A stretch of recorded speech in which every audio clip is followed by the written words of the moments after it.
1. Setting up the online store.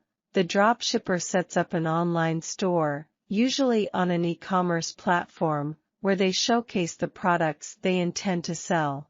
2. Product selection. The dropshipper selects the products they want to offer in their store from a list provided by their chosen suppliers. 3. Listing and pricing. The selected products are listed on the online store, complete with descriptions and pricing. The prices set by the dropshipper typically include their desired profit margin. 4. Customer orders. When a customer places an order and makes a purchase on the dropshipper's online store, the retailer collects payment from the customer, including the product price and shipping fees. 5. Order forwarding. The dropshipper then forwards the order and customer details.